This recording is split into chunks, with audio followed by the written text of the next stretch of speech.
Welcome to your new home. You won't be leaving soon. Let's begin with the good news. You don't have to be insane to be committed to a Victorian asylum. The bad news is you're still getting committed. There are many ways to arrive here, most of them quiet. You don't remember screaming? Maybe you didn't. Maybe you just sat there, too stunned to protest, as they folded your coat over your shoulders gently, as if this were a favor, a kindness. One minute you were pacing your room or weeping into your tea or asking a few too many questions about your place in the world. The next you are in a carriage flanked by men who won't look you in the eye. They don't need you to be violent, they just need you to be vulnerable.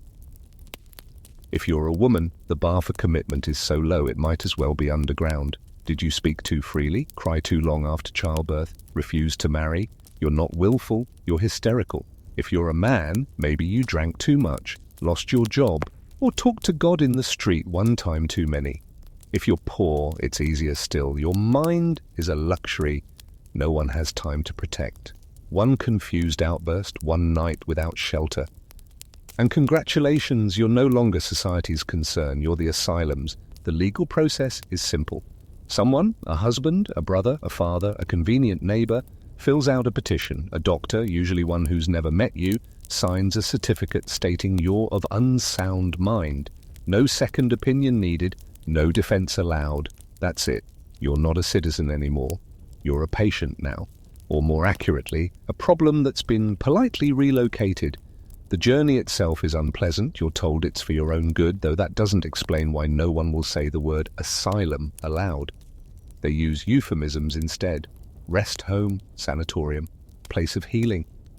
You notice no one else seems relaxed. Your chaperones grip their hats like the wind might steal them. The driver doesn't speak, and the horse, you swear, knows exactly where you're going. Eventually, the building appears. You expect something Gothic, monstrous. Instead, it's beautiful, stately, almost warm. Red brick towers, ivy on the walls, broad stone steps, leading up to double doors. It looks more like a university than a prison. That illusion doesn't last. The moment the doors close behind you, everything changes. The warmth outside was architectural. Inside, the chill is institutional. Stone floors, iron bars, the smell of coal smoke and bleach, and something rotting slowly in the walls. No one offers you tea. No one tells you what's next. They take your name, your clothes, and your dignity in that order. The clothes they give you are thick and scratchy, like wearing someone else's skin. You're not permitted laces or belts, too many accidents. If you're a woman, your hair might be cut short. If you're a man, your pockets are sewn shut. Personal items are confiscated. Books, jewelry, photographs, all gone. You are now officially just another ward of the asylum, a body to manage, a record in a ledger. They walk you to the admissions ward. It's a long corridor, lined with iron radiators that don't seem to radiate much of anything. The windows are high and narrow, like slits in a castle wall. The light that filters through is pale and dust-choked, making everything look like it's been underwater for a very long time. You pass other patients along the way. Some stare, some mutter, some don't move at all. One woman stands rigid by the wall, whispering to her own fingers. A man nearby hums tunelessly, his face smeared with something that might once have been food or blood. You're told not to worry. They're in different stages of recovery. You're not sure what that means, but you know you'll be joining them soon. Once admitted, you're examined, not gently. A doctor, always male, always tired, inspects your eyes, your teeth, your hands. He may ask a few questions, but he doesn't seem to care about the answers. He writes something down in a heavy book and nods to the orderly. That's it. Your identity, your history, your side of the story, irrelevant. What matters now is your behavior, or rather, your ability to mimic the kind of behavior that won't get you restrained. Because here's the truth. Once inside, every action you take is evidence. If you cry, you're unstable. If you protest, you're violent. If you smile too much, you're delusional. If you're quiet, you're depressed. The walls don't just contain you, they define you. You will be diagnosed retroactively based on how well you play the role they've already assigned you. Some patients go quietly, almost gratefully. They're exhausted. Life outside was too loud, too cruel, too full of sharp edges. The asylum, for all its horrors, is at least predictable. 3 meals, a bed, a place to disappear. Others fight. They scream, kick, beg for someone, anyone to listen. That ends the same way every time, with restraints, with sedation, with a note in the file that says combative. The kind of note that ensures you'll be staying here for a very long time. Eventually, you're led to your ward, a long hall, identical doors, metal numbers. The room is small, a cot, a chamber pot, a thin blanket. There is no lock on the inside of the door. There doesn't need to be. You're not getting out without help, and help is not coming. You sit on the bed and stare at the wall. You think about the people who brought you here, whether they'll visit, whether they meant it when they said they'd write. You think about the last time someone asked how you were feeling and actually cared about the answer. You wait for someone to explain what happens next. They don't. Eventually, you stop asking, because here in the asylum, you learn quickly. The more you ask, the more broken they think you are, and broken things don't leave. Now that you've arrived, let's talk about why you're here, or rather, why the doctors say you're here. Because when it comes to diagnosing mental illness in the Victorian era, the science is elastic, less objective medicine, more spinning a wheel and seeing what kind of crazy sticks. What matters is not what's actually wrong with you, but what someone else has decided counts as wrong in the first place. If you're a woman, the most common diagnosis is hysteria, not because you're hysterical in any modern sense of the word, but because you had the misfortune of being born with a uterus. The theory goes like this. Your womb is unhappy, and instead of expressing this disappointment like a normal organ, say through pain or bleeding, it decides to wander around your body, disrupting everything in its path. Your lungs, your liver, even your brain. If that sounds made up, that's because it is. But this imaginary uterus migration, hysteria, from the Greek hystera, meaning womb, is still the go-to explanation for anything from mood swings to migraines to, heaven forbid, independent thought. Symptoms include nervousness, insomnia, shortness of breath, fainting, irritability, excessive talking, not talking enough, being too interested in sex, not being interested in sex at all, and most critically, disagreeing with your husband. Treatment usually involves some form of sedation, isolation, or if you're lucky, being told to lie in bed for weeks while strangers monitor your every sigh. The more enthusiastic practitioners may suggest a pelvic massage to induce hysterical paroxysm. That's Victorian medical slang for an orgasm, by the way. Your doctor might be alarmingly eager to administer this himself. You should not be. If you're a man, your odds of being diagnosed with hysteria are lower. But don't worry, there are other labels ready to ruin your life. You might be declared melancholic, which is a polite way of saying you're sad in a way that makes other people uncomfortable. Maybe you lost your job, or your wife died, or you drink too much because the factory you work in is slowly killing you and the air tastes like coal. None of that matters. What matters is that you've stopped functioning the way society demands. You're not productive, you're not cheerful, and worst of all, you're not pretending anymore. That makes you a liability. Melancholia is a broad diagnosis. It can mean depression, anxiety, grief, guilt, or just being a bit slow in the mornings. Victorian doctors classify it as a spiritual and physical ailment, a weakness of character and of the body. Treatment involves cold baths, forced labor, and being told to cheer up by men with moustaches who haven't smiled since the Crimean War. If your melancholia comes with religious guilt or delusions, they might pray over you.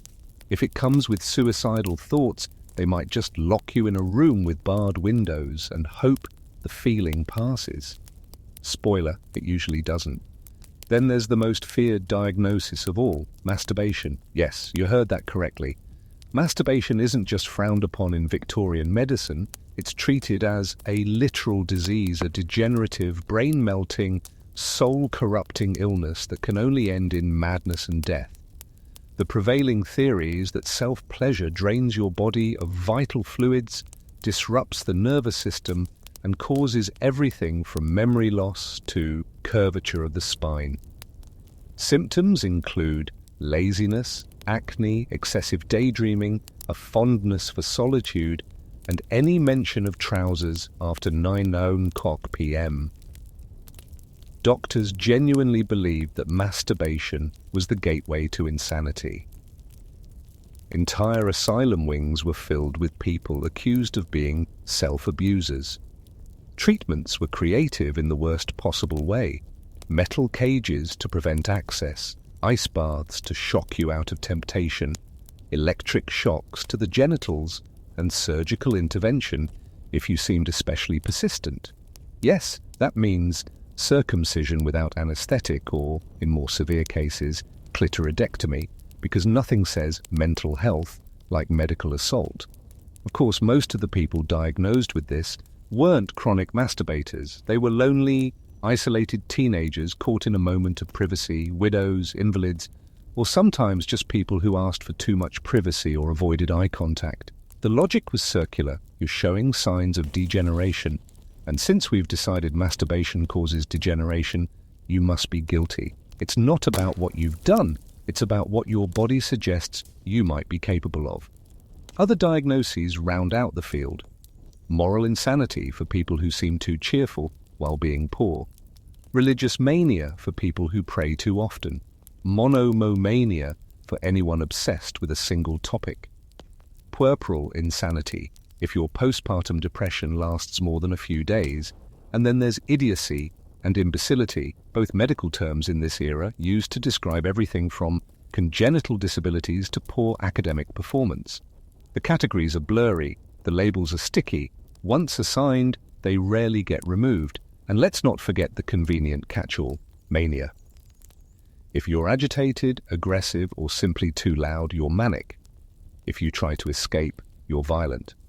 If you speak too fast, you're delusional. These aren't symptoms, they're excuses. Once a diagnosis is written in the ledger, every twitch you make is interpreted through it. You're no longer a person with a story, you're a condition on legs. There is no appeals process, no opportunity for clarification. If you try to explain yourself, that's considered a symptom. If you weep, you're unstable. If you say nothing, you're catatonic. If you laugh at the absurdity of it all, you're showing signs of inappropriate emotional affect. And that, of course, is a reason to keep you longer. Diagnosis is not the beginning of treatment, it's the beginning of containment. And remember, this is all taking place under the gaze of Victorian respectability, an era obsessed with surface and order, where madness isn't seen as a sickness to be understood, but a stain to be scrubbed out. The asylum doesn't aim to help you heal, it aims to render you quiet. And if that silence is achieved through sedation, starvation, humiliation, or invasive corrections, well, that's just the cost of decency. By now, you might be wondering how many of these so-called diagnoses would apply to people today. The answer is nearly all of them. Anxiety, depression, gender nonconformity, ADHD, homosexuality, grief. In the Victorian asylum system, all of that is cause for alarm. In fact, the more you think, the more you feel, the more you question, the more likely you are to be labelled insane.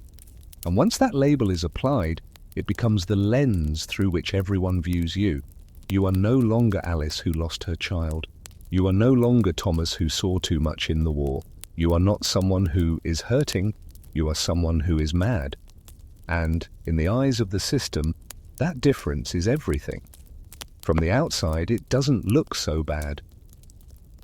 The asylum rises out of the countryside like some stately university or country estate, a vision in red brick and symmetry.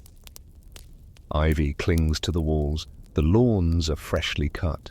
There's even a fountain, though it hasn't worked in years. You might think for a moment that this is a place of peace, that you'll be given time to rest, maybe read a book, sit by a window, and reflect. But then the gates close behind you and the peace begins to feel less like comfort and more like containment. The asylum is large, unnecessarily so, the kind of large that makes you feel smaller with every step. It follows something called the Kirkbride plan, a grand theory in which the building itself is part of the cure. You're supposed to heal just by being in it, breathing the clean air, walking the long halls, basking in the symmetry of your own confinement. It sounds almost pleasant until you realize what it really means. You've entered a maze designed by people who think your brain can be fixed with fresh air and silence. The further you are from the front entrance, the more dangerous they consider you. The furthest wing is reserved for the hopeless. You don't know where they've placed you yet, but the hallway seems longer than you'd like. You walk beneath high ceilings and past endless doors, each one identical, each one numbered. There are no names. Names imply individuality, and you gave that up at the intake desk. The walls are painted in lifeless colors, beige, grey, olive, colors that suggest calm but deliver apathy. The floors are stone or wood, always cold, always echoing. You can't sneak anywhere in here. Every step announces itself. Your room, if you can call it that, is spare. An iron-framed bed with a thin mattress, a chamber pot, and a small table with nothing on it. The window is narrow and barred, positioned high enough that you can't see out of it unless you stand on the bed. You try this once. The view is a brick wall. It feels intentional.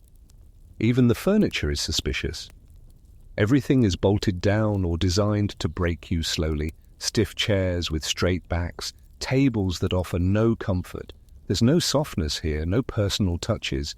You might as well be living inside a storage closet designed by someone who's never had a single feeling in their life. The corridors are long, straight, and disorienting. You begin to lose your sense of direction almost immediately. Left becomes right. Time becomes abstract. You pass the same rusted radiator 5 times in a day and start to wonder if you're walking in circles. But no, the building just repeats itself over and over, like it's trying to erase you. You hear everything. There's no such thing as privacy in the asylum. Footsteps echo from hallways you can't see. Whispers bounce off the walls and reach you hours after they were spoken. At night, the building groans from the pipes or the walls or maybe the people. You stop asking where sounds come from. Most of them have no origin. Some of them, you suspect, aren't sounds at all. During the day, the windows filter in light that's weak and directionless. It doesn't feel like real sunlight. It feels like the idea of sunlight if someone described it to a committee that had never been outdoors. At night, there's gaslighting or lanterns, but the glow is inconsistent. Sometimes you're left in near darkness. Other times they keep the lights on, claiming it prevents self-harm. Mostly, it just keeps you awake. Outside there are gardens. You're allowed to walk them if you behave. The paths are gravel, raked obsessively. The hedges are trimmed into shapes you can't quite identify. Flowers, if present, are always modest. There's no color here that might inspire joy. The trees are carefully spaced, not for shade, but for surveillance. You can feel the eyes on you even when you're alone, especially then. There are rules, and they're unwritten. Walk too quickly and you're agitated. Walk too slowly and you're sullen. Look someone in the eye for too long and you're confrontational. Avoid eye contact and you're withdrawn. The building doesn't correct you, it just watches and then it records. Somewhere an orderly jots down a note about your posture, and you've just earned another week in observation. The bathrooms are communal. The word dignity does not apply. You share everything. Benches with holes, cold wash basins, the occasional tin tub, dragged out on bathing days. The water is always too cold. The soap is optional. Privacy is non-existent. Cleanliness is theoretical. On bad days, the smell in the halls is enough to make you forget what fresh air feels like. Sound is a weapon here. The building carries it, distorts it, feeds it back to you like a twisted lullaby. You'll hear someone crying 2 wards over and think they're in your room. You'll hear your own thoughts too loudly and mistake them for someone else's. Screams become routine. Laughter doesn't mean what it used to. Silence, when it comes, is worse. If you're lucky, you'll be assigned to a wing with a chapel, a gothic thing of all dark wood and stained glass depictions of suffering. You're encouraged to pray, not to heal, just to repent. Madness is still seen as a moral failing. Your sin might have been pride or sloth or simply the inability to smile on command. In this building, God watches too, or so they say. You begin to sense the structure's intent. This place wasn't designed to help you find yourself. It was designed to make you forget that you ever had a self. The sameness, the echo, the blank spaces where joy should live, it all serves a purpose. You are being erased gently with architecture. Visitors, if they come at all, will remark on how impressive the building is, how clean it looks, how safe it seems. They'll comment on the high ceilings, the pleasant grounds, the way everything feels so orderly. They won't hear the woman in the next ward who hasn't spoken in weeks. They won't see the man who stares at the wall and no longer blinks. They'll leave thinking you're in good hands. You'll watch them go through a window, too small to open, and you'll wonder if they saw you wave. The asylum is beautiful in the way a sealed tomb is beautiful. It's symmetrical, stately, permanent. You, on the other hand, are none of those things. You're a patient, a temporary disruption. And this place is very, very good at outlasting disruptions. You wake up to the sound of keys, not an alarm, not a gentle knock, keys jangling just outside your door, accompanied by footsteps that always stop too close. The orderly doesn't say good morning. He doesn't say anything. He opens the door just wide enough to remind you that you're not in control of it. Then he walks away, expecting you to follow. This is how your day begins, not with light or warmth, but with permission to exist outside your cell. The hallway is the same as it was yesterday and the day before that. Long, pale, smelling faintly of bleach, coal dust, and something less specific, the odor of too many people surviving in close quarters for far too long. You move in line with the others, shuffling down the corridor toward the dining hall. No one speaks. Speaking is a privilege, and privileges are easily revoked. So you keep your head down and watch the floor for cracks you've memorized by now. Breakfast is served in a long, echoing room with wooden benches and walls that absorb nothing. The food is technically food if you're being generous. Usually, it's cold porridge served in chipped bowls. No sugar, no fruit, no texture beyond soggy. Sometimes there's bread, hard as stone, and always a little stale. If you're lucky, you get weak tea. If not, lukewarm water. You eat in silence, surrounded by dozens of others doing the same. Some stare at nothing, others tremble, hands barely managing to lift the spoon. The staff patrol the room, watching for spills, for disobedience, for any twitch that could be misinterpreted as madness. After breakfast, you return to the ward, or if you're part of the work program, you're escorted elsewhere. The asylum runs on unpaid labor, and you're now part of its machinery. You may be assigned to laundry, scrubbing endless sheets stained with things no one discusses, or kitchen duty, peeling potatoes until your hands blister. If you're especially trusted, and that's a dangerous kind of attention, you might be allowed to work in the gardens, raking gravel, pulling weeds, always under supervision. Work is considered therapeutic. Productive hands, they say, lead to quiet minds, but the real purpose is control. When your muscles are sore and your body is drained, you're less likely to resist, less likely to think. The asylum doesn't want you lively, it wants you manageable. If you're not working, your options are limited. You walk the corridors slowly, deliberately, because any sudden movement invites suspicion. You sit in the day room, if it's open, with its hard chairs and complete absence of comfort. You stare out the window, though the view is the same. Brick, wall, sky, a flicker of green in the distance that never gets closer. Sometimes you watch the other patients. One rocks back and forth, one mutters into her sleeve, one hasn't moved in hours. You don't talk to them. You don't talk to anyone really. Talking draws attention, and attention is rarely good. Lunch comes at noon, and it's slightly warmer than breakfast. Boiled vegetables overcooked to the point of collapse. A stew, thin and greasy, made from meat of uncertain origin. You eat it because you're hungry, but not because you enjoy it. Enjoyment is not part of the routine. After the meal, the silence continues. There is no music, no reading aloud, no stimulation of any kind. The doctors believe too much activity agitates the mind. Better to keep things dull, predictable, numb. The afternoon is more of the same. If it's Tuesday or Thursday, you may have group prayer. If it's Wednesday, a visiting physician might prod you with questions and then write something in your file without looking at your face. If it's raining, which it often is, you stay inside. If it's sunny, you might be herded out into the yard where you walk in circles until someone rings a bell and brings you back inside. You don't choose what you do. You don't choose when you do it. Choice is not part of your treatment plan. The rest of your day is spent pacing, not because you want to, but because there's nothing else to do. You walk up and down the hallway, count the steps between doors, trace the cracks in the walls. You watch the same spider spin the same web in the same corner. And for a moment, you envy it. At least it has a purpose. At least it built something. Dinner is early. Boiled cabbage, bread. Occasionally, if there's a celebration somewhere you weren't invited to, you might get a scrap of cheese. Afterward, you return to your room.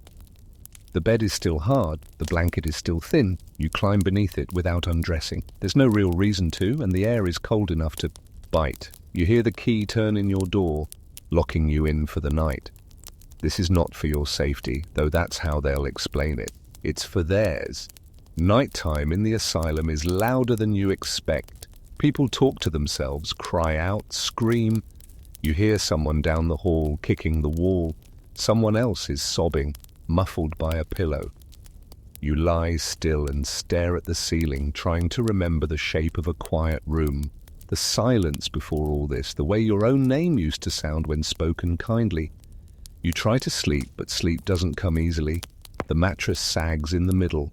The blanket scratches your skin. Your body aches from the labor, but your mind refuses to shut down. It loops over the same questions again and again. How long have you been here? How much longer will they keep you? What exactly did you do to deserve this? Eventually, exhaustion wins, but rest is a loose term. You wake often, sweating, heart pounding, unsure whether the scream you heard was real or just a memory. In the morning, it starts again. The keys, the corridor, the cold porridge, the silence. This is the routine. It doesn't change. It's not supposed to. The goal is not to help you feel better. The goal is to break you down until you fit the mold they've carved out for you, until your madness is quiet enough to ignore, or your sanity is quiet enough to doubt.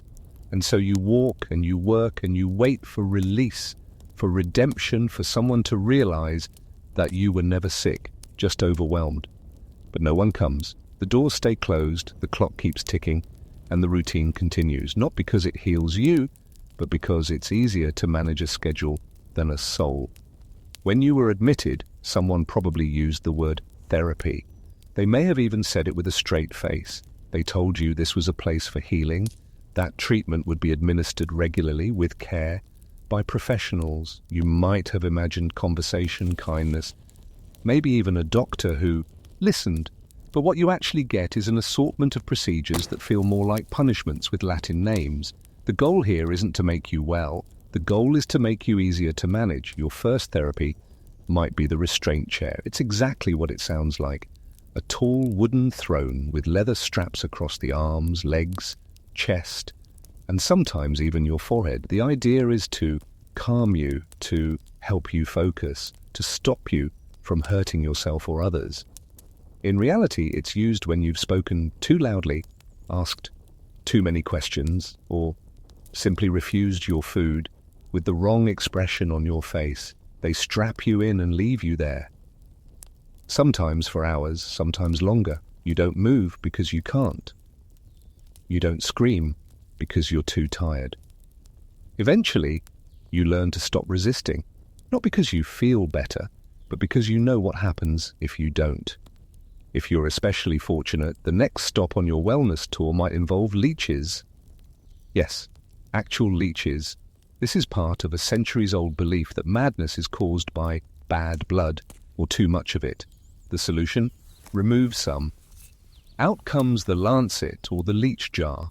A nurse, or sometimes just an orderly with questionable hygiene, will press the slimy creature to your skin and wait for it to latch on. You'll watch, feeling faint, as it fills with your blood. When it's done, they toss it aside and call the treatment a success. You, meanwhile, are a pint lighter and no closer to clarity. Then there are the enemas. These aren't rare. They're regular, scheduled. Asylums are obsessed with digestion, convinced that a clogged colon is the root of all mental illness. If you're agitated, it's probably your bowels. If you're depressed, your intestines must be sluggish. The solution, irrigation, performed with cold water and a disturbingly cheerful attitude. No warning, no consent, just a nurse with a rubber tube and a supervisor scribbling in a notebook. You're told it will rebalance your system. What it actually does is rob you of any remaining sense of bodily autonomy. Hydrotherapy is also popular. In theory, water soothes the soul. In practice, it's just another way to make you compliant. You might be submerged in a bath for hours, sometimes days, with only your head above water. The temperature is tepid, the room is drafty, and you're not allowed to speak. You lie still, your limbs going numb while a nurse checks periodically to make sure you haven't drowned. This is considered progress. If you complain, they assume you need more time in the water. If you fall asleep, they say, the treatment is working. There's no way to win, only ways to survive it more quietly. On more energetic days, you may be subjected to cold, wet sheet packs. They wrap you tightly, mummy style, in icy linen, soaked in freezing water, then leave you on a table to cool the brain. You can't move, you can barely breathe. You lie there for what feels like hours, shivering and staring at the ceiling while your mind races with thoughts they'll never believe you had. This is supposed to reduce agitation. It does mostly by freezing the will out of you. Electricity also makes an appearance, not the kind used in modern medicine. No, this is far less precise. Electrotherapy in the Victorian era is experimental at best and sadistic at worst. Crank-operated devices are wheeled in and currents are applied to your scalp, spine, or, if someone's feeling especially imaginative, your genitals. No anesthesia, no real science, just a vague hope that shocking the body will somehow reset the brain. If you convulse, they call it a sign of efficacy. If you vomit, they take notes. If you pass out, they say you're making progress. Blistering is another favored method. A chemical paste is applied to your skin to raise welts, usually on the neck, spine, or chest. The goal? To draw out the illness through inflammation. The blister is then pierced and drained, sometimes repeatedly. You endure it in silence because screaming only gets you labeled uncooperative, and uncooperative patients are sent back to the restraint room where the straps are already waiting. If you're a woman, you might also encounter uterine-specific treatments. The doctors believe that most of your problems originate in your reproductive organs, so they examine, manipulate, and occasionally operate on them with alarming frequency. Pessaries, vaginal douches, and internal examinations are routine. Consent is not. Modesty is irrelevant. The process is clinical and humiliating. And afterward, you're expected to thank them for their help. Psychological therapy, as you might imagine, is rare. If it happens at all, it's more interrogation than support. A doctor may ask how you're feeling, but only to confirm what he's already written in your file. If your answers deviate from the expected script, it's noted as a delusion. If you say too little, you're disengaged. If you say too much, you're obsessive. You are not expected to be understood, only categorized, and once categorized, corrected. You might ask yourself how any of this is supposed to help. You'll wonder why no one questions the logic of bleeding the weak, freezing the sad, or electrifying the confused. The answer is that it's not about healing. It's about order, control, efficiency. The asylum doesn't need you cured, it needs you quiet, manageable, and invisible. If a treatment shuts you up, slows you down, or drains your spirit, then it has succeeded by Victorian standards, and there's a chart somewhere with your name on it, filled with notes like, resistant to therapy, or showing signs of compliance. These notes determine whether you get more of the same or something worse. You learn to play the part, to nod when expected, to mutter gratitude after being scolded, shocked, or violated. The staff call it progress. You call it survival. Eventually, even that begins to blur. None of these therapies are designed with your dignity in mind. They're not based on empathy or understanding. They're tools, crude, painful, and often medieval, used to scrape the inconvenient parts out of your psyche until only the manageable ones remain. And if they fail, well, there's always next week's enema. Eventually, someone tells you about moral treatment. They say it like it's a gift, a privilege, a turning point in your stay. You're no longer just a patient now. You're part of a grand experiment in kindness. You're being offered a chance to recover your reason, not through punishment, but through purpose. That sounds nice, doesn't it? Purpose. A break from the cold tubs and leeches, a chance to feel like a person again. But the truth is, moral treatment doesn't mean what you think it does. At least not here. Not in this place. The idea began with good intentions. In theory, moral treatment was a revolutionary approach, a rejection of cruelty and neglect in favor of structured routine, fresh air, and meaningful activity. No more chains, no more beatings, no more being tossed into a cell and forgotten. Instead, you'd be given healthy food, polite conversation, and wholesome tasks to occupy your time. It was, in its earliest form, a push toward dignity. But somewhere along the way, the dignity got lost. All that remained was the structure, and the structure, of course, included labor. So now you're out in the garden, not because you asked to be, not because you like plants, but because someone with a clipboard has decided that pulling weeds is good for your soul. The sun is too bright, the ground is too hard, and your knees ache as you squat over rows of soil that haven't seen rain in weeks. You're handed a rake, a trowel, or maybe just your bare hands. You dig. You prune. You clear stones from paths that lead nowhere. And through it all, someone watches. Always. Therapy, you're told, must be supervised. They say that gardening reconnects you with nature, that it teaches patience, calm, and self-reliance. But you're not allowed to choose what you plant. You're not allowed to decide how the garden is arranged. You don't even get to keep what grows. The vegetables you harvest are taken to the kitchen. The flowers are picked for the administrator's office. You don't garden because it brings you peace. You garden because it keeps your hands busy. Because idle hands, they say, are the devil's workshop. And they'd rather see you blistered and sweating than sitting quietly with your thoughts. Other tasks fall under the umbrella of moral treatment as well. You may be assigned to laundry, to sewing, to polishing brass doorknobs that haven't been touched in years. Men tend the grounds or repair furniture. Women are often sent to the laundry rooms where the steam never stops and the smell of soap clings to your skin long after you leave. You might be praised for your effort. You might even be told you're improving. But make no mistake, this is labor, not leisure. And it's not optional. You're not paid, of course not. You're a patient. Payment implies worth, autonomy. But the asylum depends on your labor. It runs on it. Without you and the others, there would be no food, no clean linens, no manicured hedges for the benefactors to admire. You are part of a machine now, one that calls itself compassionate, while using your back to keep the wheels turning. On paper, moral treatment also includes conversation, gentle encouragement, the occasional board game, maybe a Bible reading. But in practice, these things are rare and carefully controlled. Most of your interactions are with staff who measure your behavior more than they respond to it. If you speak too freely, they take notes. If you don't speak at all, they add that too. You're not having a conversation, you're being assessed. There might be a reading room, sparsely stocked with moral literature, sermons, biographies of dead men, pamphlets about self-restraint. Fiction is discouraged. Imagination is dangerous.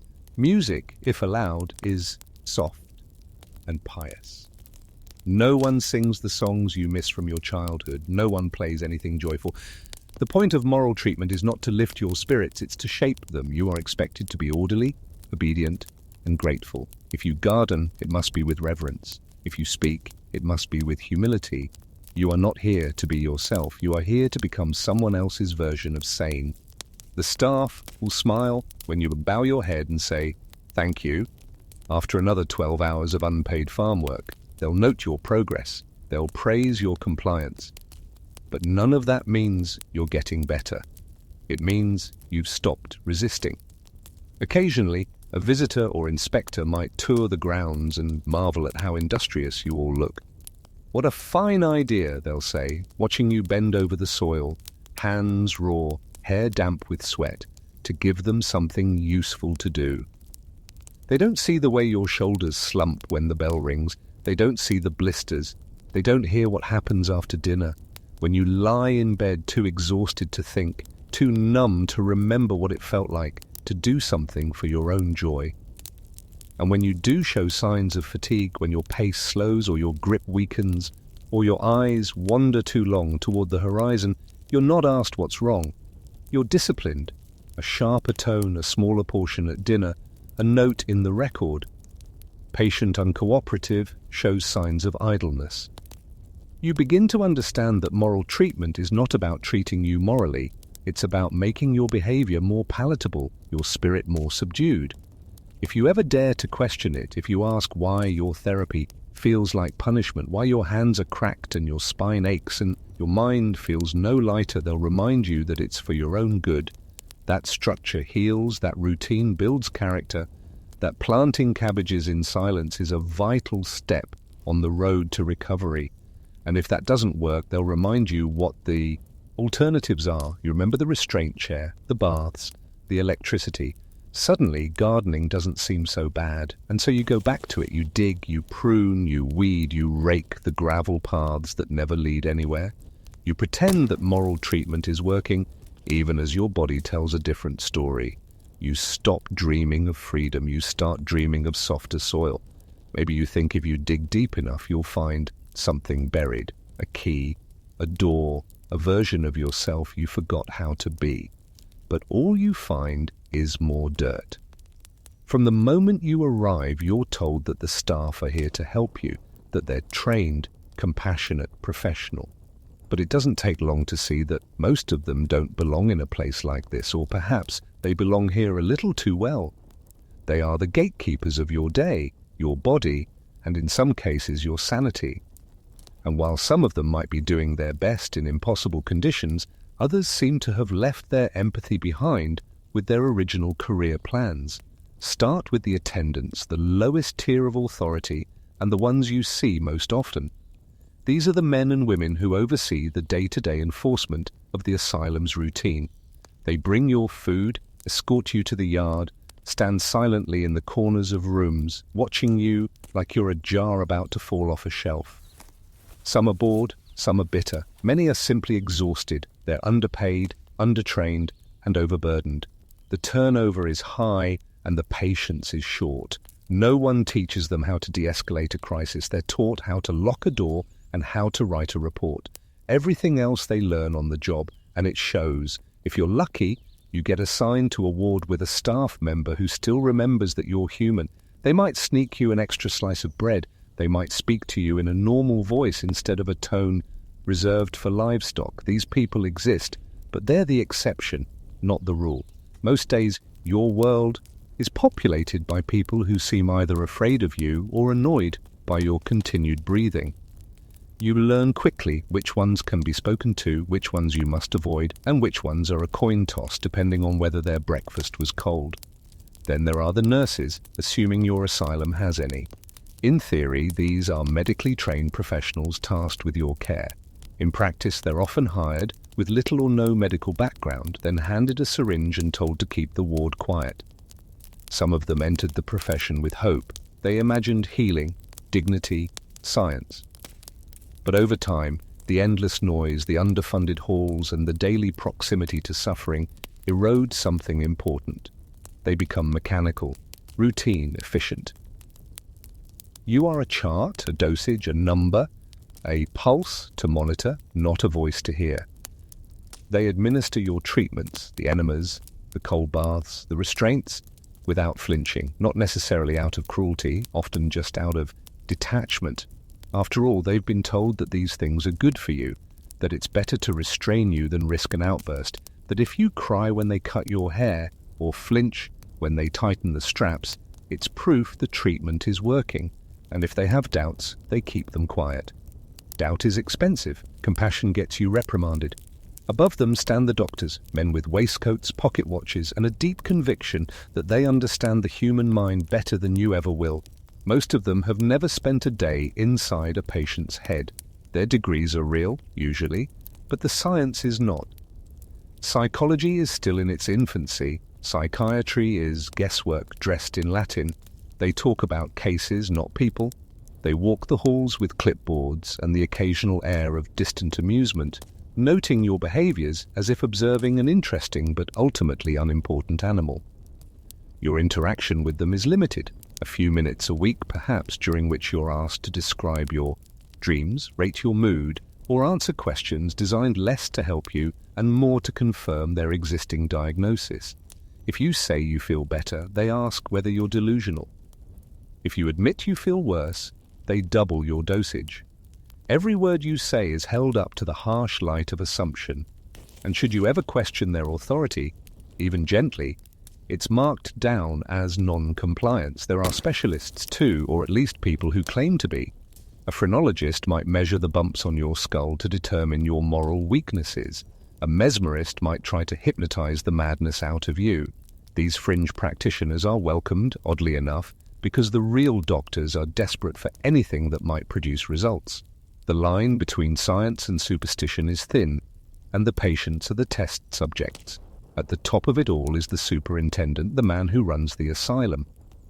You'll probably never meet him, but he affects everything you do. He controls the budget, the staffing, the rules. He answers to no one but the board, and the board only cares about efficiency and appearances. If the hallways are quiet and the books are balanced, they assume everything is fine. Whether you're improving or slowly unraveling is not part of the report. Of course, there are those among the staff who enjoy their work a little too much. They like the power, the silence that follows their footsteps, the way you flinch when they raise their voice. These are the ones who make rules just to watch you try to follow them, who tighten the straps an extra notch, who lean in close when they speak, not to comfort you, but to remind you that they can. If you try to report them, you won't be believed. The system protects its own. You're the patient, they're the staff, case closed. And then there are the ones who do nothing, who watch cruelty happen and stay silent, who witness injustice and look away, not because they're evil, just because they've learned that speaking up changes nothing. They've made peace with the system in the same way you're expected to, by becoming numb. And numbness spreads. One day someone forgets your name, the next someone forgets to feed you. Eventually you forget how to ask. The staff may not be monsters, but they are not your allies. They are overworked, undertrained, caught in a system that demands control above compassion. Some are broken, some are brutal, most are just tired. And in the end, it doesn't matter why they do what they do. It only matters that you're the one locked in the room while they hold the key. You're not alone in the asylum. That fact hits you early. In the hallway, in the ward, in the dining room, in the muffled noises that seep through the walls at night, there are dozens, sometimes hundreds of other patients housed here alongside you, each one carrying their own version of suffering. Some arrived weeks ago. Some have been here so long they no longer speak in full sentences. Some don't speak at all. You learn quickly that the people around you are not what you expected. They are not all dangerous, they are not all broken, but they are all trapped, just like you. There's no real separation by diagnosis, the categories are loose and the space is limited. So, you might sleep next to a man who believes he's the King of France, eat breakfast across from a woman who hasn't blinked in an hour, and be followed down the corridor by someone whispering prayers to the ceiling. The ward becomes a strange little world of disconnected realities, overlapping in strange, unpredictable ways. You walk through it carefully, like wading through deep water, trying not to disturb anything you don't understand. Some patients are loud, unapologetically so. They cry out, moan, hum, curse. Their voices bounce off the walls and follow you wherever you go. Sometimes they repeat the same word or phrase for hours.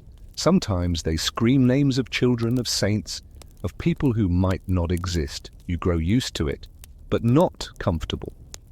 The human brain isn't designed to ignore that kind of noise forever. It starts to work its way into your dreams, into your thoughts, until you're not sure which cries were real and which were yours. Others are silent, more unsettling in a way. They sit in corners, stand by windows, lie in beds, and stare at ceilings as if trying to will themselves invisible. You pass them in the hallway, and they don't flinch. They don't even blink. Some rock back and forth, their motions slow and rhythmic like waves on a dead sea. Others press their fingers to their lips or ears or eyes in quiet ritual. They are here with you, but not with you. Whatever part of them once looked outward has long since turned in. You start to recognize a few familiar faces, not friends exactly. The asylum doesn't encourage friendship, but fixtures. There's the woman who mutters nursery rhymes under her breath as she sweeps. The man who always asks the same question, "Is it Sunday?" No matter the day. The younger girl who flinches every time someone moves too quickly. You learn their patterns, their silences, the things that set them off. You learn how to avoid them, and how to avoid becoming them. Violence does happen, but it's rarely the out-of-nowhere chaos you feared when you first arrived. It builds slowly. You see it in a clenched jaw, a tightening of shoulders, a hand that begins to tremble before it lashes out. And when it does erupt, it's not always the one you expect. Sometimes it's the quiet ones. Sometimes it's someone who just can't take the smell anymore, or the noise, or the weight of another day that looks exactly like the last. The orderlies are quick to intervene with straps, with sedatives, with force. You watch and you learn what not to do. Then there are the ones you can't make sense of at all, the ones who laugh at nothing, who talk to people who aren't there, who seem possessed by something so deep and inward that no outside force could reach them. You feel pity sometimes, fear other times, but mostly you feel a kind of grief, because you don't know how close you are to becoming one of them. You don't know if you already are. You hear stories, whispers, traded between beds or passed quietly in the yard. That one woman used to be a pianist. That man was a professor. Someone else worked in a bakery, had a family, spoke 4 languages. Some of the stories are probably true, some aren't. But it doesn't matter. The past isn't relevant in here. You're no longer defined by what you were. You're defined by how still you can sit, how quiet you can stay, how well you perform your assigned identity. There's no privacy, not really. You sleep with other people, eat with other people, bathe when you're allowed to within earshot of other people. When someone has an episode, everyone hears it. When someone dies, everyone feels the absence. It's a shared experience of isolation, paradoxical as that sounds. You're together, but never connected.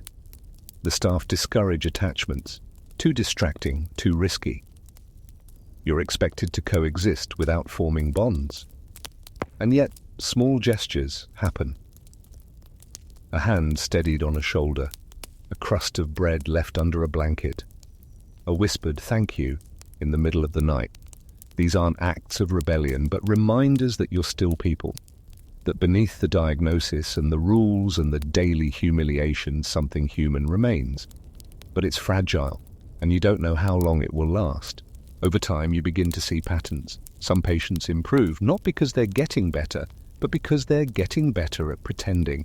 They've learned what the staff want to see: steady hands, downcast eyes, clean clothes folded just right. They learn to say the right words at the right time, not because they believe them, but because they know it buys them peace. You think about trying it yourself, you probably will. Others deteriorate, the noise gets louder, the rocking gets faster, the gaps in memory get wider. Some stop eating, some stop speaking, some are taken to the quiet ward and never come back. You wonder if they're dead, you wonder if that would be better. You tell yourself you're not like them, that you're still sane, that your thoughts still make sense.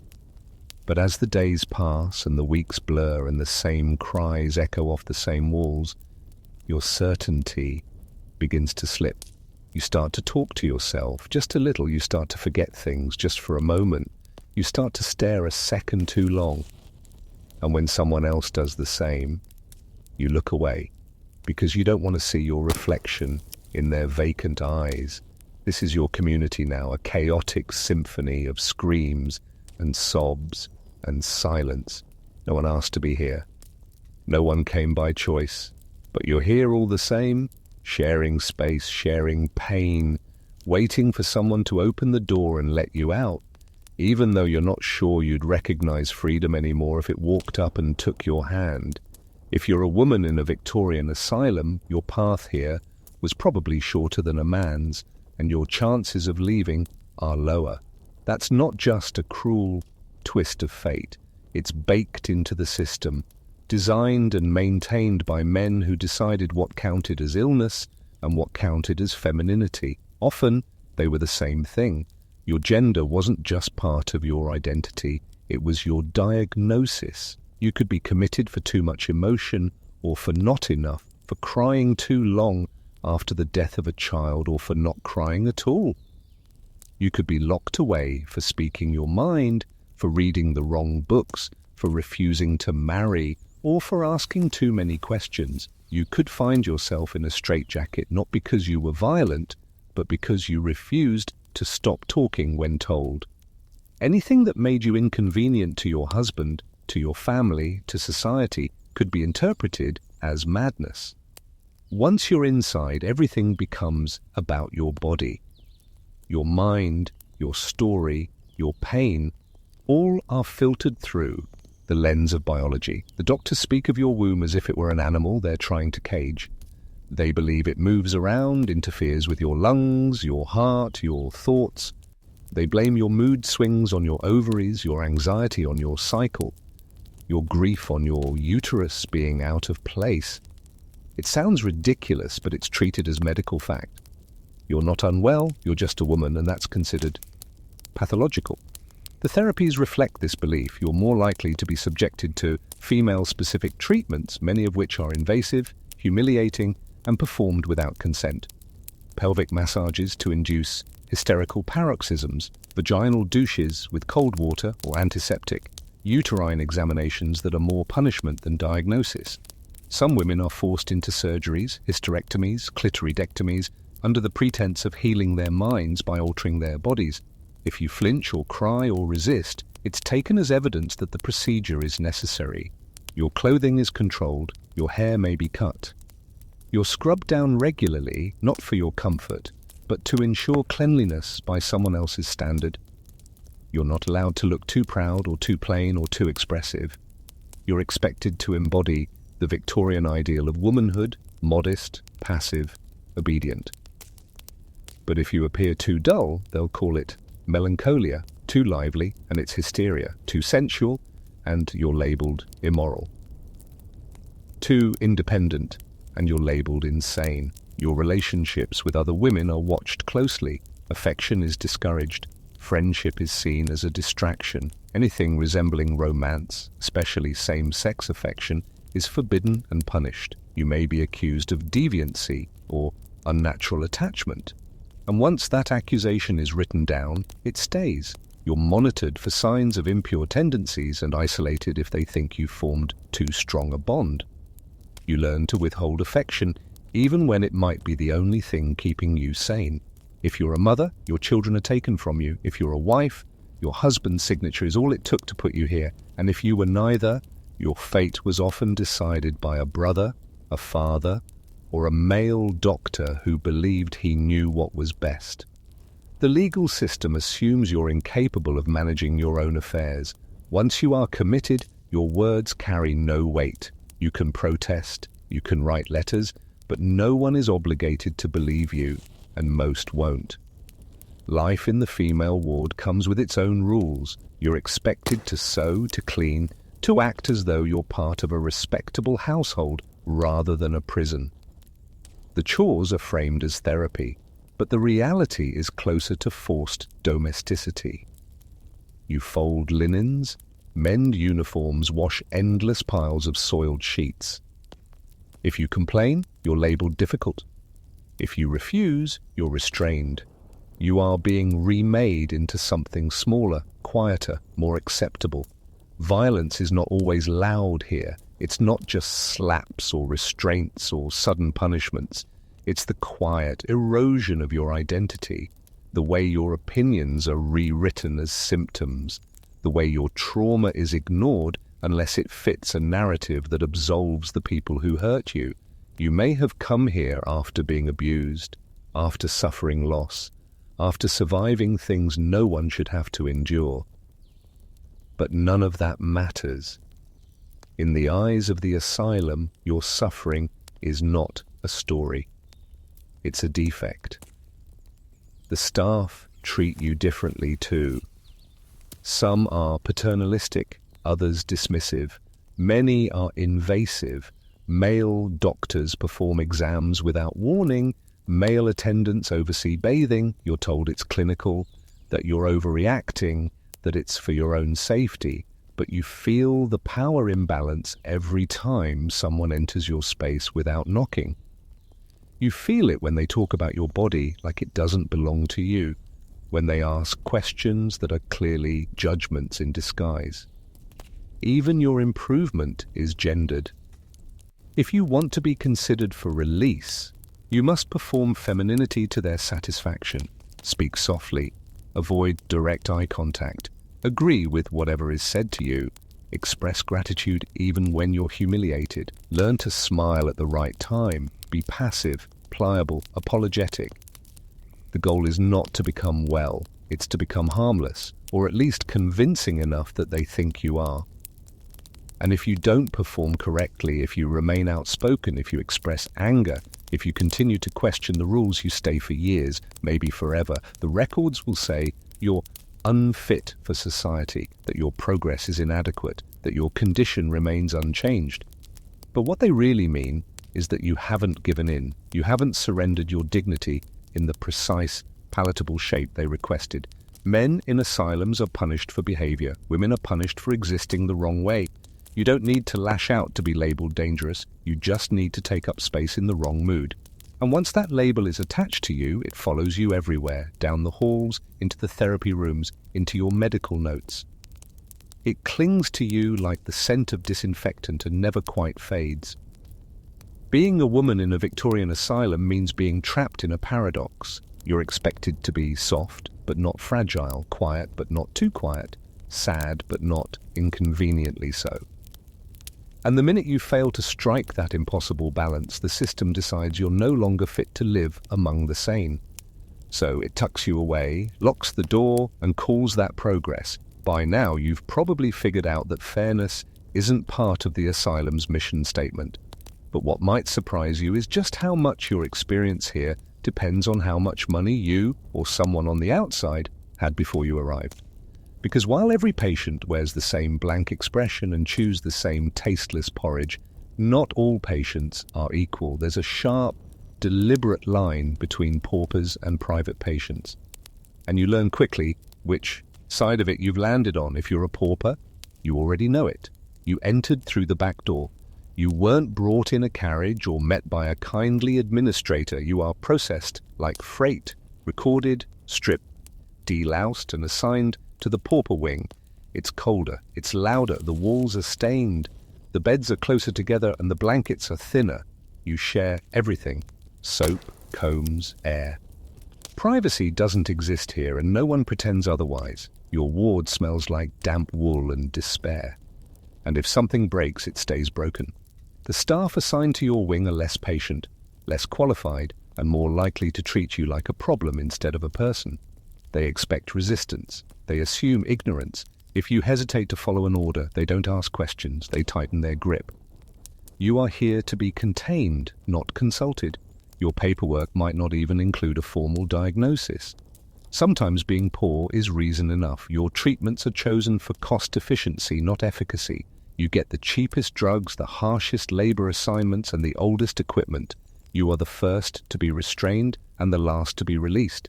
You do the laundry, the scrubbing, the heaviest gardening work. The asylum doesn't run without pauper labor, and the assumption is that you have nothing better to do anyway. If you get sick, sicker than you already are. They might move you to the infirmary, but only if they think you're worth the resources. Often you're not. And then there are the private patients. You see them occasionally, walking in small groups along separate paths or escorted to private rooms by staff who smile a little too much. They have cleaner linens, better food, and quieter wards. They wear different clothes, still plain but better made. If you catch their eye, some look away. Others stare like they're wondering how you slipped in from the street. And in a way, that's exactly what happened. You're not just ill here, you're poor and ill. That makes you the control group in someone else's experiment. Private patients are usually here because someone is paying a great deal to make them disappear politely. A wife who reads too many books, a son with eccentric habits, a brother who won't stop shouting about money or sin. They get doctors who listen, rooms with actual furniture, and the occasional luxury, tea with sugar, supervised visits with family, access to reading materials. If they improve or learn to pretend, they might be discharged with a certificate and a handshake. You'll be lucky if anyone remembers your name. Sometimes you overhear conversations, a staff member mentioning how polite a private patient is, how tragic her situation is. That word, tragic, only seems to apply when there's money involved. Your story isn't tragic. It's inconvenient, messy, disposable. No one calls a pauper's madness a tragedy.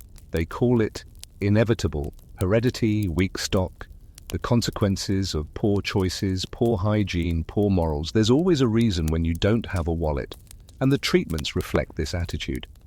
While you're being scrubbed raw in a cold bath for disobedience, the private patient across the hall might be journaling. While you're on your knees in the garden under a harsh sun, she might be painting in a room with a window that opens. You're both technically patients. You're both technically ill. But only one of you is considered worth rehabilitating. The other, you, is just meant to be managed. Even the notes in your file will sound different. Hers will describe her condition in soft, clinical terms. Melancholia, nervous exhaustion, delicate constitution. Yours will be blunt, hysterical, disruptive, sullen, resistant to authority. And those words stick.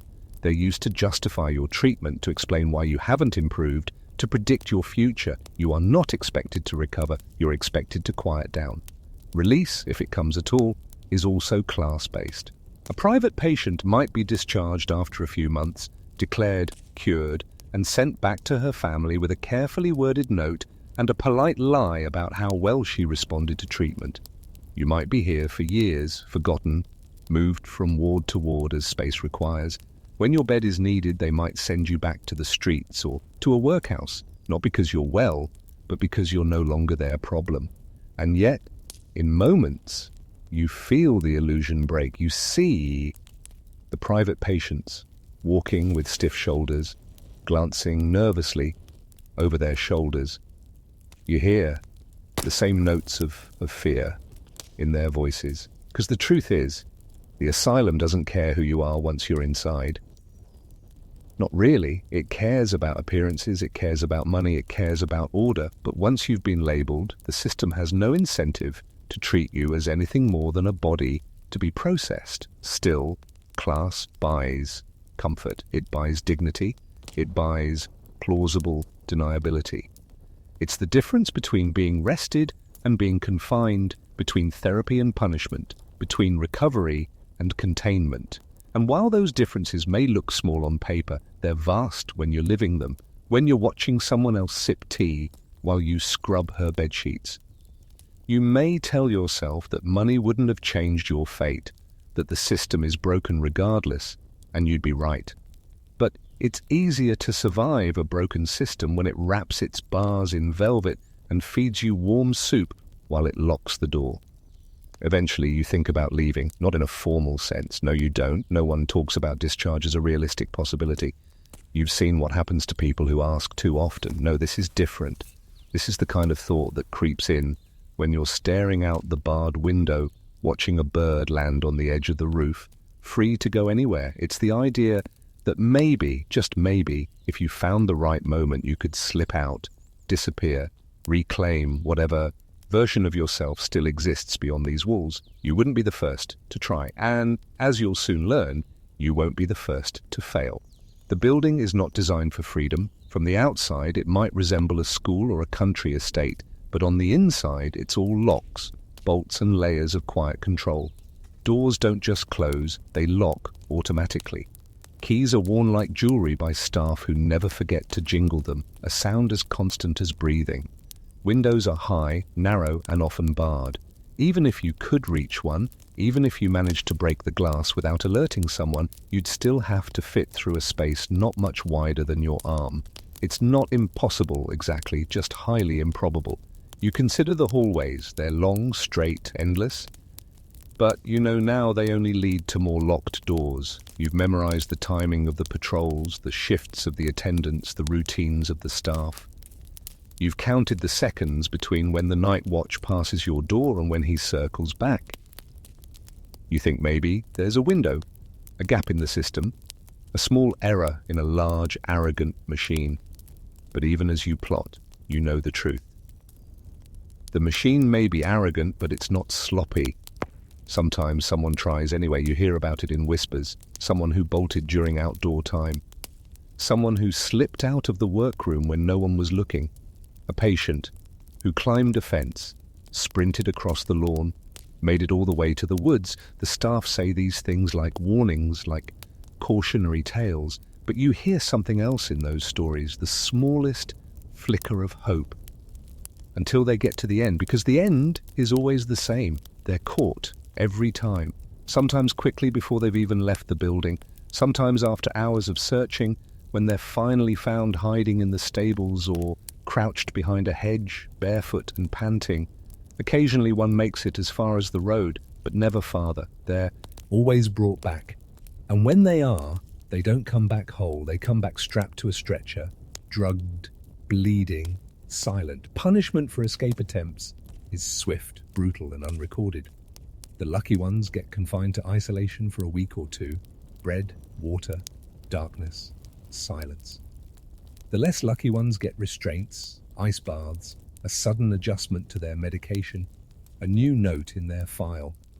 Danger to self and others. That's all it takes to erase any chance of release.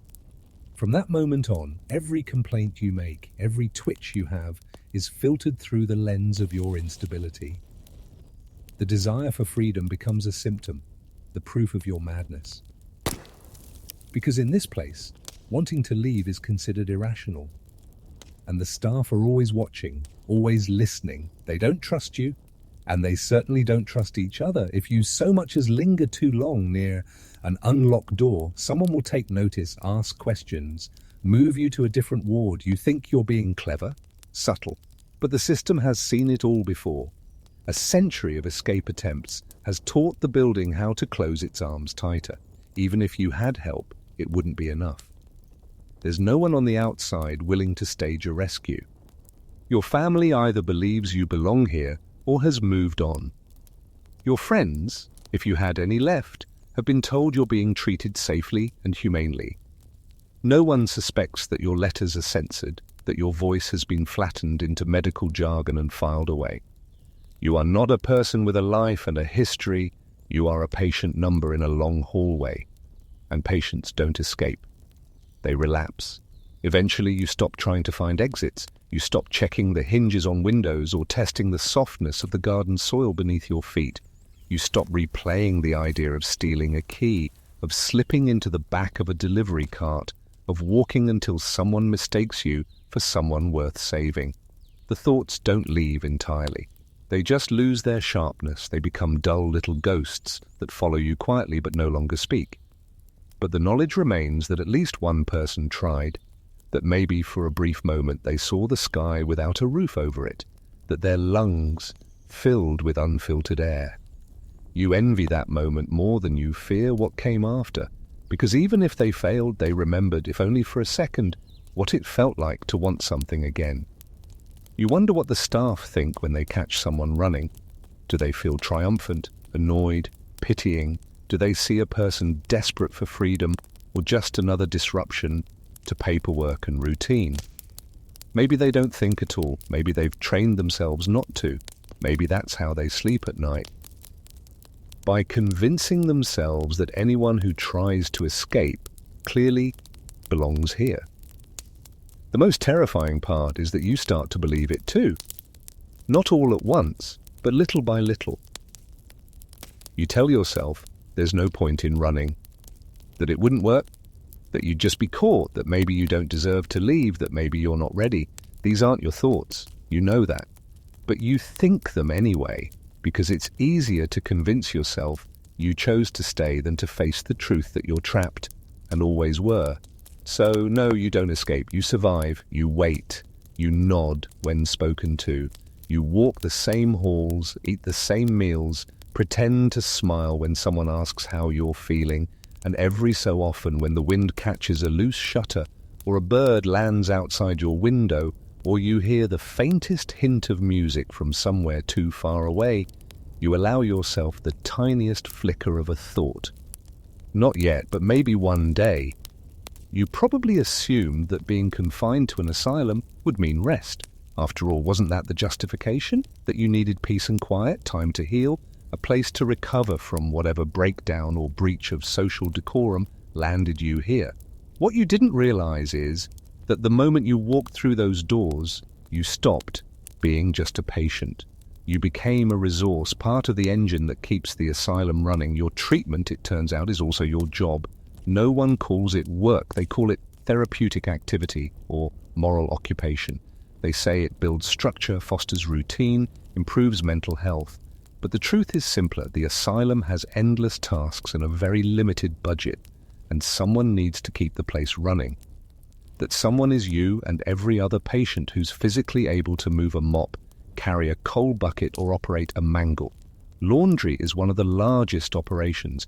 Hundreds of sheets, blankets, uniforms, and towels pass through each week, and none of it washes itself. You're assigned a shift without being asked. The laundry room is hot, damp, and endlessly loud. Steam hisses from pipes overhead, and the clang of metal tubs echoes off the stone walls. You sort piles of soiled linens by hand, scrub stains from cloth that has long since given up the fight, and feed fabric through enormous rollers designed more for punishment than practicality. The air smells like old soap, sweat, and mildew. If you're lucky, the water is only lukewarm. If you're not, it's cold and already grey with yesterday's effort. No one pays you, of course not. You're not a worker. You're a patient, and patients don't need wages. What you get instead is a nod or a muttered, "Well done." Or if someone's feeling generous, an extra crust of bread. Occasionally your name might be noted for good behaviour, but your labour, no matter how hard, doesn't shorten your stay. It doesn't bring you closer to release. It just ensures that the blankets stay clean and the administrators stay pleased. If you're not assigned to laundry, you'll be sent elsewhere. Some patients sweep the floors, others haul coal, carry water, or work in the kitchens. The stronger men are given shovels and rakes and turned out into the gardens. You weed, dig, plant, and harvest vegetables you'll never get to eat. You may be told this is healing, that it reconnects you with the earth, but what it really does is feed the asylum without draining the budget. You are not reconnecting with nature. You are subsidizing your own imprisonment. The labor is divided loosely by gender and perceived ability.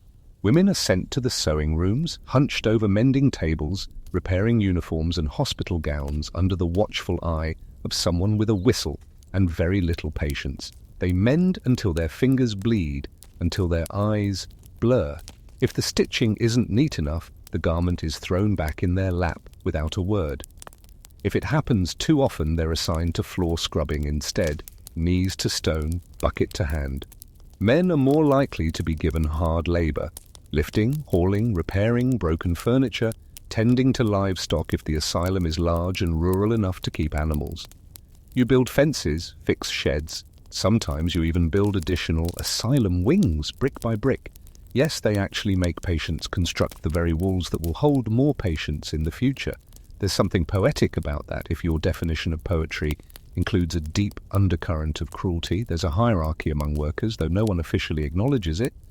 The strongest, most compliant patients get the most demanding jobs. They're trusted, to move freely around the grounds. Within limits, they're often given slightly better meals, slightly warmer coats, slightly more attention. At first you might envy them, then you notice how they walk, the limp that doesn't heal, the way their eyes glaze over when given a new assignment. They're not free, they're just broken in. Labor isn't only physical. Some patients are tasked with clerical work, copying notes, sorting files, keeping track of inventory. These are the ones who were educated before arriving, who can still hold a pen steady and spell their own name. This is considered a privilege, but it's still unpaid. It's still service. You're still working for the institution that locked you up, hoping that diligence will someday count for something. It usually doesn't. All of this labor is framed as kindness. You're not being exploited. You're being engaged, helping with your own upkeep, participating in your recovery. Never mind that you didn't volunteer, that you're not allowed to decline, that any sign of resistance is interpreted as a symptom. If you refuse to work, you're not expressing agency, you're non-compliant. If you complain about pain, fatigue, or dizziness, you're malingering. And if you stop speaking entirely, they call that catatonia and double your dosage. What's worse is that people on the outside applaud it. Donors visit and see the neat gardens, the orderly sewing rooms, the patients bent calmly over their tasks, and they leave feeling good about their generosity. Look how industrious the inmates are, they say. How productive, how useful. No one asks whether you're tired, whether you volunteered, whether you've done this same task every day for 2 years and haven't once been thanked. Sometimes you hear staff joke that if it weren't for the patients, the asylum would fall apart. They're not wrong. The system depends on your labor. You are the janitor, the gardener, the seamstress, the carpenter, the maid, the cook's assistant. Without you, the asylum would drown in its own waste and starve on its own inefficiency. But it never gives you credit. It just gives you more work. You might think that working harder would improve your chances of release. It won't. At best, it might earn you fewer punishments, a gentler tone from an orderly, an extra blanket during the winter, but the ledger doesn't care how many sheets you washed. It only tracks whether you smiled at the right time, said the right things, and learned to accept the routine without complaint. So you keep working, you lift, scrub, stitch and rake. You do it because it's required, because refusing will only land you somewhere worse, and because deep down you hope that if you just prove yourself useful enough, long enough, someone might finally decide you're sane. But that's not how it works. In the asylum, usefulness is never a ticket out. It's just another way to keep you in. They call it progress, a new treatment, a breakthrough, a modern approach. The doctors talk about it with pride, sometimes even excitement, as if you should be honored to be on the receiving end of their latest experiment. But after everything you've already endured, the restraints, the leeches, the endless enemas, you've learned to be skeptical of anything they call advanced. Because here, treatment doesn't evolve to become more humane. It evolves to become more efficient at silencing you. Take the ice bath, for example. It's been around for decades, but now it's being used more systematically, not as punishment, officially, but as therapy. You're submerged without warning into a tub of water so cold it stuns your body into stillness. Your limbs seize, your breath catches. You try to scream, but your lungs tighten too quickly. The staff call it calming. They say it reduces agitation, regulates circulation, and clears the mind. What it really does is shock you into submission. After a few sessions, you stop raising your voice, not because you feel better, but because you're afraid of the water. If you're not responding to the ice, they might suggest the next big thing, something more scientific. Enter electrotherapy. A device is wheeled in, humming softly, wires coiled like snakes. You're told it will stimulate your nerves, that it will correct whatever imbalance caused your distress. They attach electrodes to your scalp, or your temples, or the back of your neck. The current is low, they say, just a tingle. But sometimes it jumps, sometimes it burns, and if you flinch or cry or pull away, they write it down as resistance, not fear. The side effects are minor: headaches, nausea, memory lapses, occasional seizures. You learn quickly to sit still and pretend it's working. Then there's the hydrotherapy bed, a long, padded coffin of sorts, where you're wrapped tightly in wet sheets soaked in cold or warm water, depending on the desired effect. If you're agitated, cold to quiet you down. If you're depressed, warm to stimulate. Once wrapped, you're left there, restrained, sometimes for hours, sometimes longer. You can't move, you can barely breathe. The staff say it's for your benefit, that being swaddled like an infant is therapeutic, but you know what it really is, another way to keep you still, mute and forgettable. And then comes insulin shock therapy, the cutting edge of psychiatric medicine, or so they claim, a series of carefully controlled insulin injections administered until your blood sugar drops so low that your body seizes and your consciousness flickers out. The doctors induce a coma on purpose, then bring you back with glucose once you've been reset. It's marketed as revolutionary. Patients in catatonic states are sometimes said to speak after treatment. The doctors see this as success, but you know better. You've seen the aftermath, the trembling hands, the glassy eyes, the vomiting, the days of confusion. You've seen people forget their names, their families, their sense of time.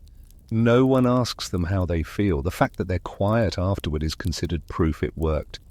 These procedures are rarely explained. You're not consulted, you're informed, if that. Most of the time, someone just arrives and says, "It's time for your session." You ask what it's for, and the answer is vague. Nerves, behavior, symptoms, whatever word sounds clinical enough to silence your fear. And if you refuse, they hold you down and inject you anyway.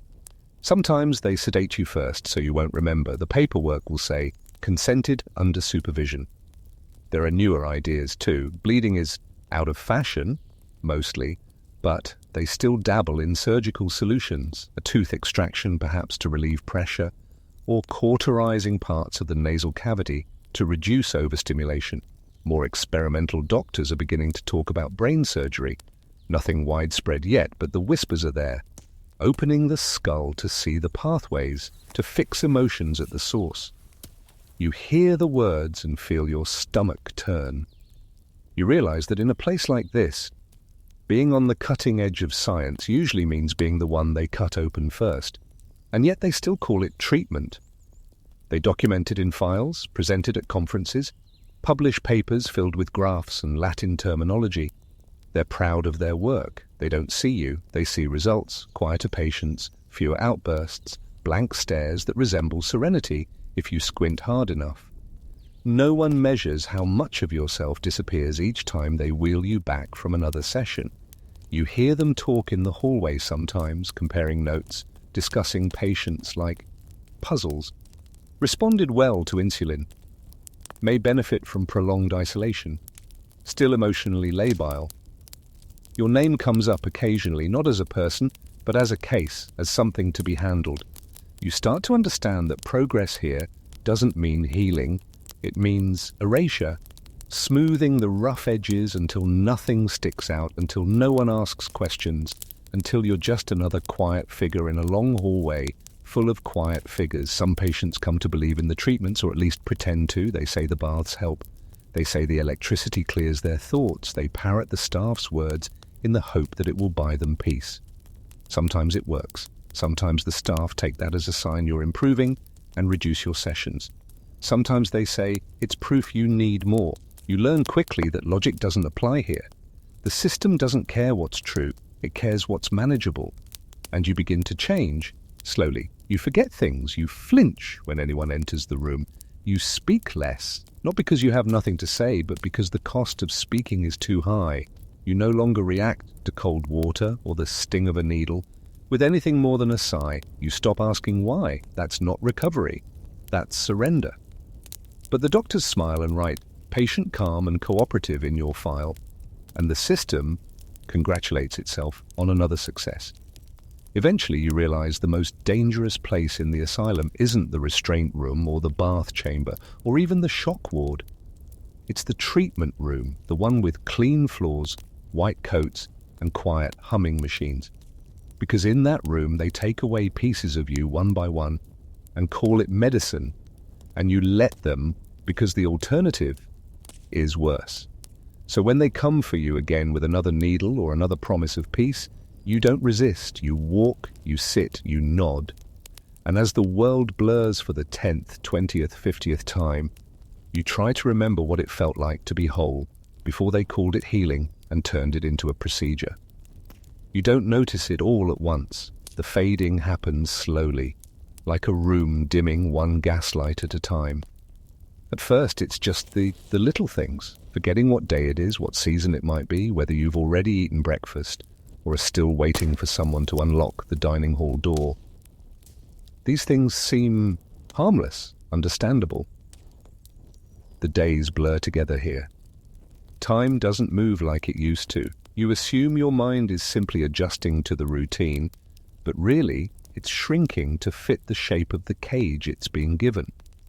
You begin to forget how long you've been here. You try to count the weeks, the months, but the numbers slip away. Was it last winter that you arrived, or the one before? You remember cold mornings, sure, but which ones? You remember frost on the windows, a cracked bowl of porridge, someone screaming 2 cells down, but that could have been yesterday, it could have been a year ago. You stop trying to measure time, it doesn't behave anymore. Soon you start to lose the details, not the big ones at first, just the background color of things, the name of the street where you grew up, the scent of your old apartment, the voice of a friend you haven't seen since they dropped you off at the gate. These memories come less frequently. When they do, they feel like dreams, distorted, hazy, out of reach. You chase them for a moment, then let them go. You tell yourself it's normal, that forgetting is easier than remembering something you can never have again. And then the edges of yourself begin to blur. You find it harder to recall how old you are, whether you ever had children, whether you ever married. Your face in the mirror, when there is a mirror, looks unfamiliar. Not because it's changed, though it has, but because you've stopped thinking of it as yours. You don't recognize the hollowness in the eyes, the slump in the shoulders, the way your mouth holds itself, like it's waiting to be told what to say. One day, someone calls your name, and it takes a second longer than it should for you to respond. Not because you didn't hear it, but because you weren't sure it belonged to you.